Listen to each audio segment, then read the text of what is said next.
आज महाकुंभ में 90 के दशक की मशहूर अभिनेत्री ममता कुलकर्णी साध्वी बन गई हैं। एक जमाने में सिल्वर स्क्रीन पर सनसनी कही जाने वाली ममता कुलकर्णी को महाकुंभ में किन्नर अखाड़े की महामंडलेश्वर लक्ष्मी त्रिपाठी ने महामंडलेश्वर की पदवी दी है। देखिए क्या कहा ममता कुलकर्णी के महामंडलेश्वर बनने की पूरी कहानी क्या है ये देखिए, साथ ही साथ उसके बाद किस तरीके से सवाल उठाए जा रहे हैं ये भी देखिए। अखाड़े से नारियों के पक्ष के अंदर पूरा किन्नर अखाड़ा इन्हें महामंडलेश्वर घोषित करते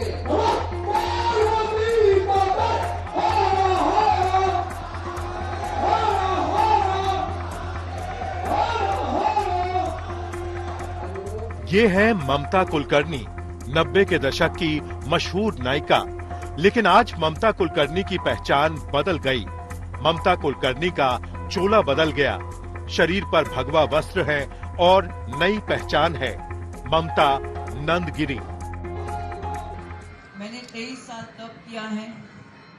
मेरे गुरु श्री चैतन्य गगनगिरी नाथ, ये भी जूना अखाड़े से ही है।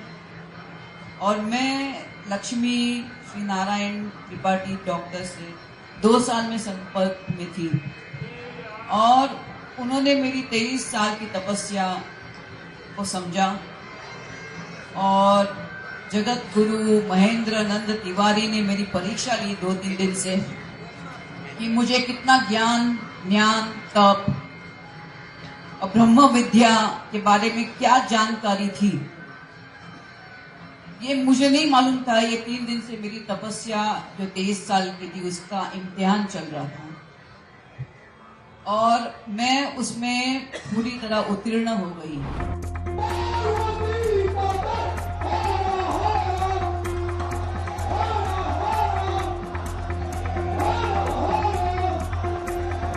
महाकुंभ में ममता कुलकर्णी किन्नर अखाड़े की महामंडलेश्वर बन गई।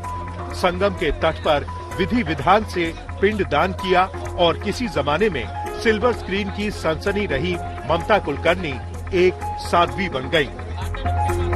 मैंने लक्ष्मी नारायण त्रिपाठी को चुना बिकॉज आज शुक्रवार है और सर्वप्रथम आज महाकाली का दिन है और मुझे कल महामंडलेश्वर बनाने की तैयारी चल रही थी। मुझे पूछा गया तो, लेकिन आज मुझे महाशक्ति ने आदेश दिया कि मुझे ये चुनना है लक्ष्मी नारायण त्रिपाठी जी को, बिकॉज वो साक्षात अर्धनारेश्वर के स्वरूप है और इससे बड़ी मेरे लिए क्या उपाधि हो सकती है कि एक अर्धनारेश्वर के हाथ में मेरा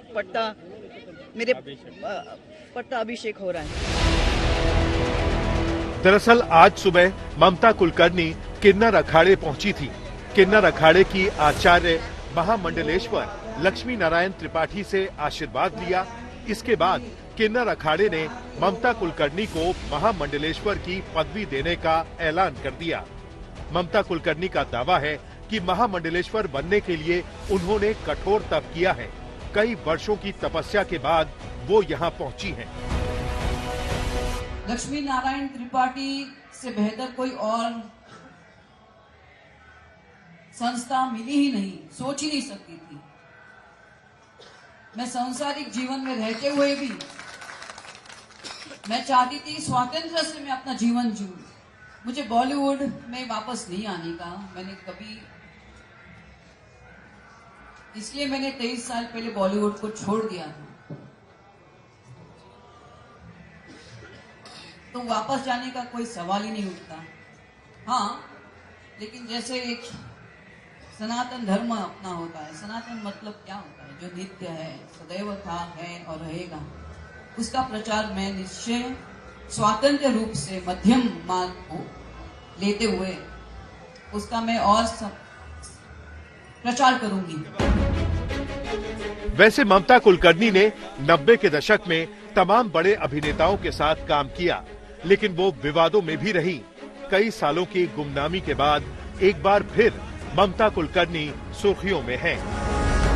काफी लोग नाराज है, मीडिया लोग नाराज है, मेरे फैंस नाराज है। उनको लगा कि मैं वापस बॉलीवुड आऊंगी, लेकिन ठीक है, जैसे ईश्वर की इच्छा, महाकाल और महाकाली के इच्छा के आगे किसी का कुछ नहीं चलता, वही परब्रह्म है। महाकुंभ में पहुंचकर कैसा लग रहा है आपको? मुझे बहुत अच्छा लग रहा है।